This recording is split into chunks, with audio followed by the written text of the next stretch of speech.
We've always looked to myths as maps for our lives, haven't we? They're the stories that help us figure out where we're going, what it all means. They're like these deep psychological blueprints for our own personal quests. And of course, when you talk about these kinds of mythic maps, one name just always comes to mind: the great mythologist Joseph Campbell. He gave us this incredibly powerful framework for understanding these journeys, one that it's completely shaped our movies, our books, and how we think about our own growth. And we all know his story by heart, right? The hero gets called away from his normal life. He faces all these crazy trials. He slays some kind of external monster, the proverbial dragon, and he comes back a winner, with a prize or a kingdom. It's a journey all about outward conquest. But here's the thing. Does that map, with its focus on external battles and this straight line to victory, does it really work for everyone's journey? What if your dragons are internal? What if the prize you're looking for isn't a kingdom, but just a sense of being whole? And that's precisely why a different kind of map had to emerge. A new path was charted by a woman named Maureen Murdoch, who realized that for a lot of people, especially women, the journey looks really different. It's much more of a circle.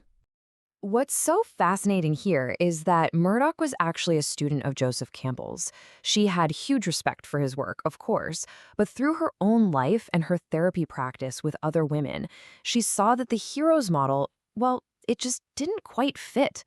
There was a huge piece of the puzzle missing. So this led her to define a whole new kind of quest.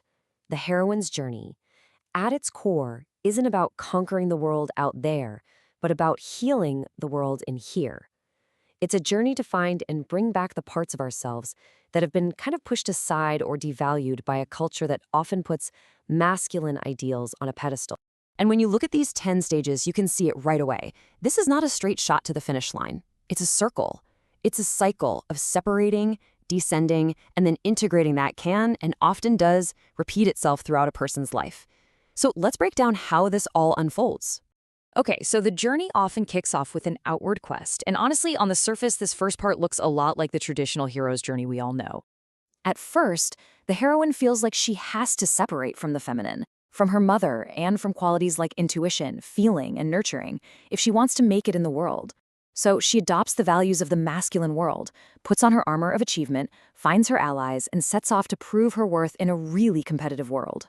And when you put them side by side like this, the parallels are pretty striking, right? But the inner meaning is totally different. The hero slays an actual outer dragon. The heroine's dragon is often the internal and cultural myth of feminine inferiority. The hero wins a kingdom. She wins the degree, the promotion, all the markers of success our society tells her to value. But, and this is a huge but, after all that work, after she's won the prize, a massive crisis hits. The success she fought so hard for feels empty. It doesn't bring that fulfillment she was promised. This is the great turning point of the whole journey. She gets to the top of the mountain only to find the air is thin and the view feels hollow. And here's the most important part. This feeling of spiritual dryness, of being totally empty inside, it's not a failure. It's actually a call to begin the next and maybe most important phase of her journey.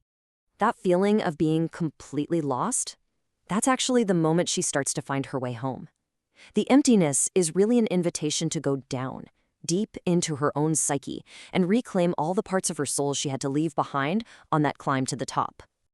Now, this descent is not easy. It can be a time of wandering, of grief, of just searching.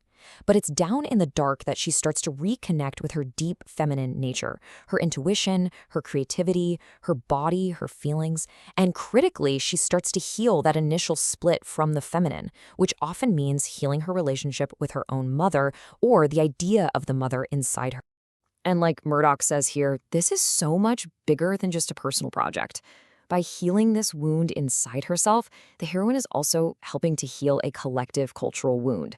So this journey has ripple effects far beyond her own life. So after all that difficult work of the descent, the heroine comes back up, but she doesn't reject everything she learned in the masculine world. No, the goal is to integrate it with what she's reclaimed from deep inside. This is the final phase, becoming whole. And this is probably the most crucial distinction of the whole journey. It is not about choosing the feminine over the masculine. It's not about throwing away the armor and the sword. It's about creating what Murdoch calls a sacred marriage within, a true balance of her masculine and feminine energies. She becomes a spiritual warrior. In this final stage, she heals her inner masculine too, learning to use her ambition and her logic in service of her soul's purpose, not just to get ahead. It's all about learning that delicate art of balance and then using that integrated wholeness to bring more balance to her family, her work, and to the world around her. Ultimately, as this beautiful quote captures, the heroine's journey is an awakening. It's a conscious choice to stop trying to conquer the world and instead to accept the invitation to create herself anew, bringing all the different parts of herself together into a powerful, authentic whole. This new map gives us a really powerful lens to look at our own lives.